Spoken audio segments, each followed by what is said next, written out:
আপনি কেউ কিছু বলবেন ভাইয়া? না। হ্যাঁ বলতে বলছে, সমস্যা নাই বলেন। May I help you? না মানে আপনি তো অপরিচিত, কেউ কেমন নিব? আমি তো লোকাল বাসের কোনো অপরিচিত যাত্রী না যে আমার দেওয়া কোনো খাবার খাওয়া যাবে না, হেল্প নেওয়া যাবে না। আমি ইউনিভার্সিটির স্টুডেন্ট। আমি স্যারের সাথে কথা বললাম, স্যার বলবো 1 টাকা বাকি রাখলেও হবে না, পুরো টাকা পে করলে এই অ্যাডমিশন হবে, হবে না। 20,000 টাকা কোনোভাবে ম্যানেজ করা যায় না? আচ্ছা দেখি কি করা যায়। আচ্ছা আমি কি কোনো হেল্প করতে পারি? আপনি কেন হেল্প করবেন? ওই যে বললাম আপনি লোকাল বাসের কোনো অপরিচিত যাত্রীরা। কিন্তু টাকাটা ব্যাক দিতে হবে কবে? কোনো প্রেশার নেই, গেটিং পারবে সেদিন। আসলে আমি আমার একটা ফ্রেন্ডকে হেল্প করে বিপদে পড়ে গেছি। বিবিএতে অ্যাডমিশনের জন্য বাসা থেকে 60,000 টাকা নেই। আমার একটা ফ্রেন্ডের মা অসুস্থ, তাই 2 দিনের জন্য 20,000 টাকা দেয়। গতকালকে টাকা দেওয়ার কথা ছিল, অর্থাৎ ওর আজকে ফলো, আর আজকে অ্যাডমিশনের লাস্টে। আমি বুথ থেকে গিয়ে তো টাকাটা তুলে নিয়ে আসি, তুমি এখানে দাও। এর মাঝখানে যদি কেউ হেল্প করতে চায় কারোর অ্যাপিও না কিন্তু আপনি তো। Thank you so much. আমরা কি কালকে 1 কাপ কফি খেতে পারি একসাথে? এখন তো আর আমি লোকাল বাসের অপরিচিত যাত্রী নই, সো কফি তো খাওয়াই যায়। তাহলে কাল দেখা হবে। তুই আমার ডাক্তার কাছে নিয়ে যা কবে? কালকে। কালকে তো পারবো না, কালকে একটা জরুরি কাজ আছে, একা যেতে পারবো না। আচ্ছা তাহলে তুই কাজ কর, আমি একলা যেতে পারবো, চিন্তা করছি। আমার জানাইও। আচ্ছা একটা মেয়েকে পড়ানোর জন্য 4,000 টাকা খরচ করবি? 4,000 টাকা? জি 4,000 টাকা মতোই লাগবে।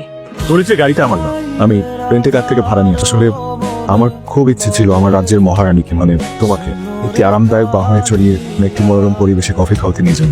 তো মহারানী এখন আমাদের আবার অনুমতি কি আছে? জি অনুমতি দেওয়া হলো। মহারানী এবং মহারাজার জয়। আমি তো ভেবেছিলাম আপনি কোনো কফির সাথে নিয়ে আমাকে কফি খাও। আমি আমার মহারানীর জন্য স্পেশাল কিছু করতে চেয়েছিলাম। মহারানীর কাছে একটা জিনিস চাইলে সে কি রাখবে? কি জানো? আমি মহারানীকে চাই। মানে মানে আই লাভ ইউ, প্রেমে পড়ে গেছে তোমার। আপনি আমাকে না চিনি না চিনি। আমি চিনি তোমাকে, তুমি আমার মহারানী। I love you. বাহ। কি করো? আমি আমার গোলার চেইন খুঁজে পাচ্ছি না। আছে মনে হয় আশপাশে, ঠিক মতো খুঁজে রাখছো? অনেক খুঁজে পাচ্ছি না। তোমার গলায় তো ছিল, কোথাও করছে নাকি? ওইটা ছাড়া বাসায় গেলে আমার আম্মু আমাকে মেরেই ফেলবে। কিছুদিন হয়েছে কিনে দিচ্ছে। আচ্ছা চলো কিনে দিই তোমাকে, সেম ডিজাইনের একটা পেন আমরা নিয়ে এই দোকান থেকে। চলো, এই চেনটা তো ওই চেনটার মতো না, তাই না? এইরকম দাম। আচ্ছা ঠিক আছে, তাহলে তুমি তাহলে এইটাই নাও। তোমার আম্মু যদি জিজ্ঞেস করে তাহলে বলবো যে তুমি তোমার এক বান্ধবীর সাথে এটা কথা বলতে করছো, এবং এই চেনটা ওই চেনের থেকে অনেক ভালো এবং অনেক দামি। আম্মা কি হয়েছে তোমার?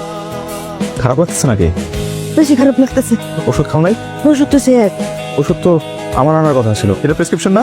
আম্মা আমি ওষুধ নিয়ে আসতেছি, তুই তার ওষুধ নিয়ে আসতেছেন।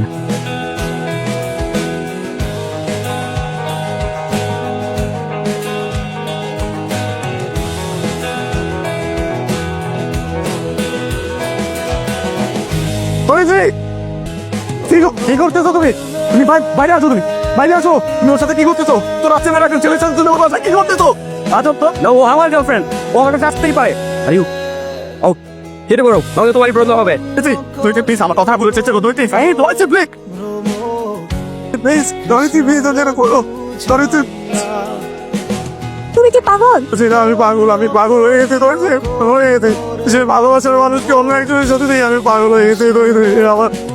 আমার কি বলেছে? আমার বলো, আমার কি বলেছে? ওকে বলো, আমি তোর কাছে হাত জোর করে মাপ দেই। আমি তো হাতে আমি তোমার পায়ে পড়ি, আমি তোমার পায়ে পড়ি, আমি তোমার পায়ে পড়ি, আমাকে মাফ করে দাও প্লিজ, আমাকে মাফ করে দাও প্লিজ প্লিজ। আমার এই চেনটা আমার বাসায় হারাই গেছিল না? এই চেনটা আমার বাসায় হারাই গেছিল না? তুই আমার বাসায় হারাই গেছিল না? নাই হারাইছি। দোষ তোমার ধোকা দিচ্ছে, তুই আমার ধোকা দিচ্ছে দোষ। তুই প্রেম নিলেই ব্যস্ত? আরেকটা বললাম লাগে আপনি ফ্যামিলি এত ব্যস্ত যে আপনার ফোনটা করতেছে বন্ধ রাখতো। আরে আপনার মাছি মারা গেছে, সেই খবরটা আপনার কাছে আছে? আমার মায়ের মৃত্যুর সংবাদ শোনার পরে একটা বার যাইতে ইচ্ছা করে নাই?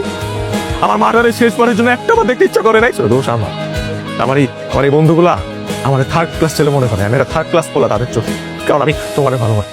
পৃথিবীর যে কেউ তোমার আমার প্রেম কাহিনী শুনলে তোমাকে না আমারই গালি দিবে, কারণ আমাদের প্রেম কাহিনী পৃথিবীর নিকৃষ্টতম প্রেম কাহিনী। এতটাই বোকা আমি, তুমি বারবার আমার অবহেলা করার পর আমি আশা নিয়ে বসেছি আমার মায়ের মৃত্যুর সংবাদ শোনার পর একটু আমার কাঁধে হাত রেখে আমার সমবেদনা জানাবো, কিন্তু না, তুমি ভাই এই ফোনটার মধ্যে তোমার নামে আমার জান দিয়ে সেভ করা। তুমি জানো আমি এই নামটা পর্যন্ত ডিলিট করি নাই, ফোনের নামটা দিয়ে আমি ডিলিট করতে পারতেছি না, সেখানে তোমাকে কি হবে আমার জীবন থেকে ডিলিট করবো? এই মন থেকে কিভাবে তোমার আমি ডিলিট করবো? আমি তোমার প্রেমে এতটাই দিশেহারা ছিলাম যে আমার মাটাকে পর্যন্ত আমি হাসপাতালে নিতে পারি নাই, কারণ আমি তোমাকে ইনভেস্ট করার জন্য তোমার পিছনে ব্যস্ত ছিলাম। আমার মারে 4,000 টাকার জন্য আমি মেডিকেল রিপোর্ট আনতে পারি না কেন? ওই 4,000 টাকা দিয়ে আমি তোমার নিয়ে সারাদিন গাড়িতে ঘুরছি। আমার হাতে প্রেসক্রিপশন ধরাই দিয়ে বলছো ওষুধগুলো নিয়ে আয়। আমার মায়ের কষ্টের সব টাকা আমি তোমার পিছনে উজাড় করে দিছি। আমার মা না পাইলো চিকিৎসা, না পাইলো তার সন্তানটারে শেষ নিঃশ্বাসটা ত্যাগ করছে একা একা। ওইরা ধরছি আবে মারা গেছে।